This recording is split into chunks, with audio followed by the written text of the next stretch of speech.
Back here on the Cover 3 podcast, live on CBS Sports Network, getting you set for a big week one in the Big Ten. And one of the biggest matchups of the entire week is Penn State's visit to West Virginia. Now, this was a Penn State win when these two faced off last year, and it was in a season where Penn State kind of dominated a lot of the teams they played, not named Ohio State and Michigan, one of the closer of those other non-Ohio State and Michigan matchups. So let's start to get into it. Let's take it big game breakdown style. Danny, what aspect of this matchup stands out to you as something that you're interested in or that you think will be key in deciding the winner? What's this Penn State offense look like, right? They bring in Andy Koltnicki from Kansas to revamp it, to bring some more firepower, some big play potential for Drew Aller, who was very good with the football last year. Statistically, the touchdown to interception ratio, it pops out to you. It's like, wow, that was a really strong year. But when you dove deeper in, there were a couple stat padding games where you're thinking, okay, I need to see a little bit more out of him. Now, he did have a good game against West Virginia last year, but also not only Koltnicki's offense, but what does Julian Fleming bring, the transfer from Ohio State? Is he that big play potential receiver outside that can get those big chunk yards and those 40, 50-yard plus touchdown, throws and plays through the air? So that's what I am most excited to look like.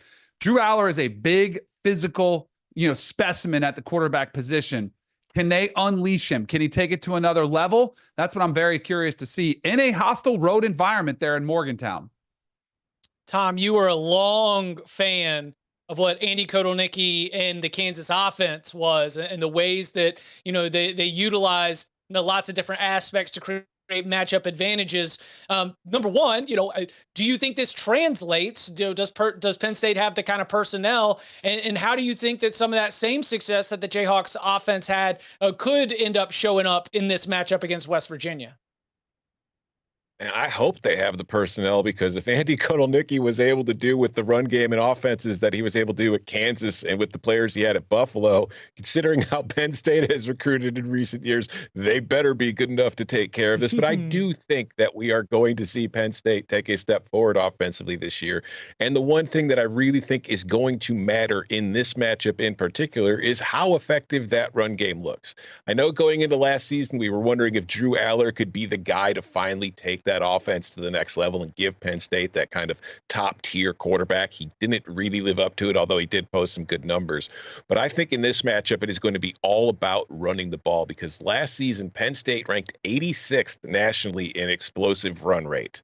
Compare that to Kansas, where Andy Koltnicki was last year with lesser talent, where they were 21st nationally. So will he be able to bring that to this offense to create more big plays, create more explosive plays, and just generally make life a lot easier on Drew Aller and a receiving core that I don't think has a true kind of alpha player?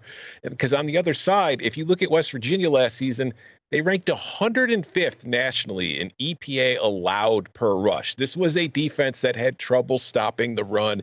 That is something I think that we might see some improvement in going into a new season, but I don't know how drastic of an improvement we'll be able to see. So I think Penn State needs to step forward and keep their foot on the gas on the ground. Bud, when you think about some of the NFL talent that's been coming out of Penn State, even as recently as just last year, they also end up losing Manny Diaz. He goes to take the head coaching position at Duke. But I get a sneaking suspicion they still might be kind of salty on the defensive side. How do you see Penn State on the other side of the ball in terms of this matchup and then maybe even the season as a whole? Yeah, so Chip, it'll be interesting with the new defense coordinator brought over from Indiana, right? They're a lot bigger on the defensive front. Manny Diaz was going to prefer kind of a lighter, more penetrating player. So this year they're going to be a little more two-gap up front, because they do have some guys who are in that kind of 3.25, 315 range at the defensive tackle position. I think Penn State is going to be really good off the edge with Denai Dennis Sutton, and then also Abdul Carter coming off and ripping off the edge. I think they're really good at safety. They have some inexperience at corner. Now, the Penn State program does recruit corners extremely well, and West Virginia, at least last year, doesn't really have guys who scare you at the receiver position. So this could, in theory, be a good game for them to kind of ease into. Last year, they shut down that Mountaineer offense pretty well. And offensively for Penn State, they scored 38 last year. And that was an offense that over the course of the season wasn't good enough Obviously, that's why they made a change there at offensive coordinator. I think if you're a Nittany Lions fan, the most encouraging thing that you've seen so far in the season is that Nevada installed basically the same offense that you did with far less personnel, had their starting quarterback miss the game, and then gave TCU a whole bunch, SMU a whole bunch of trouble for like 45 minutes in that ball game. So if I'm watching that as a Penn State fan, like maybe this is something we can install pretty quickly. They got great backs. I think this could work. All right, so I know that Bud doesn't want us to give away the goods here on a Tuesday. We need to direct him to Thursday if you really want the picks. If you want the locks, you got to come join us 11 a.m. Eastern time, youtube.com/cover3 for our very best bets. But what about a prediction? What about a hunch? Let's go Tom, Bud, Danny. Give me your sense of how this game plays out. It can be as much of a game score or a total. If you want to be that specific, again, we'll save our very best bets for Thursday at 11 a.m. Eastern time. But as we sit here several days away from the game, Tom, how do you think this game plays out? I mean, there are a couple interesting aspects to this matchup that I don't even think we've brought up yet. Like we talked about Penn State a lot, but on the other side of the ball, this is a West Virginia team that I just have a lot of question marks about. I know they were one of the bigger surprises last season, and going to Morgantown, I don't care who you are, it is always challenging, particularly if it's the first game of the season, because you know the crowd is going to be hyped. You know it's going to be a difficult environment for both the offense and defense to operate in. But I'm going to read a list of names here, okay? These are the quarterbacks that West Virginia beat last season. Phil Yurkovich, Baron Morton, who came in after Tyler Shuck got injured early in the Texas Tech game, Chandler Morris, John Reese Plumlee, Jake Retzlaff, a backup at Baylor, Emory Jones, and Sawyer Robertson. That was not exactly a murderer's row of QBs that West Virginia was going up against last season. So I'm not sure how good that team was despite its record. So while I think this is going to be a difficult situation for Penn State, I'm pretty confident the Nittany Lions are going to win this one. The only question will be, how good does that offense look with a new install and a new playbook? How quickly do they show? And the one concern I have, I mentioned how great the offense was for Andy Kotelnicki at Kansas. He had very mobile quarterbacks at Kansas. Drew Aller has a lot of talents. I don't know. He can move around. I don't consider him to be a dual threat type. So how different does it look with a quarterback who maybe isn't considered a rushing threat by most opposing defenses?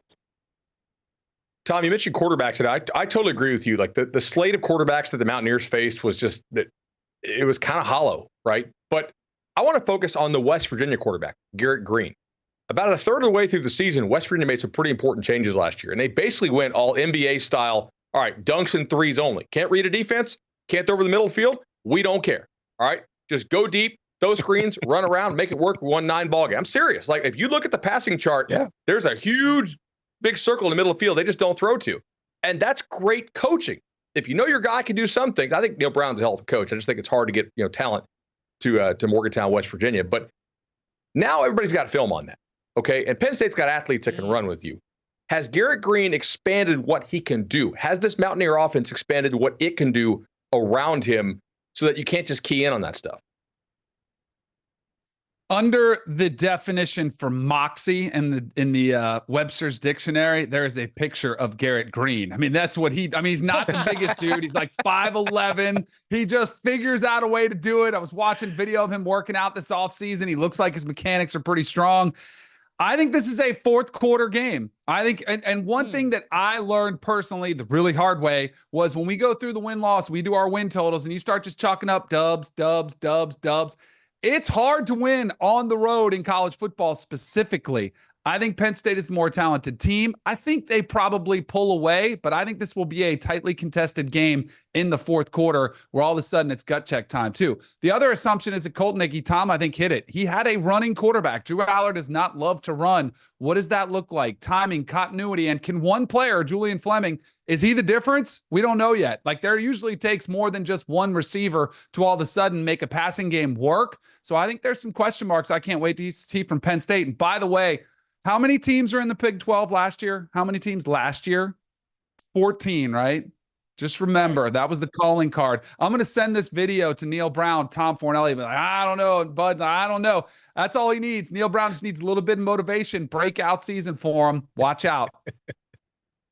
Danny, I think the other reason to believe this will be close in the fourth quarter is that this offense, specifically like this Kansas version of this Kotelnicki offense, which Penn State's going to run, it operates at a really low tempo. I mean, there's a pretty good chance that both teams will only had like 5, 6, maybe 7 drives entering the fourth quarter. So it's almost impossible. It's like an NFL style tempo nowadays. If you're only getting 50 plays, it's hard to blow the doors off somebody if the teams are kind of fairly even on athletes. So I agree with you. I think it probably will be close for a good bit of the game. I don't think they're even on athletes, and I don't think you need to blow the doors off them to cover a spread. Give me Penn State minus the points. I say they win this thing by double digits. Coming up on the other side, we got a standalone game on Sunday night. USC, LSU, it's in Las Vegas. We got new quarterbacks on both sides of the ball after departure of 2 Heisman Trophy winners. And we got a lot of intrigue for both of these teams in terms of whether they'll be a factor in their respective conferences. We'll go inside the matchup, USC and LSU, all that and more next.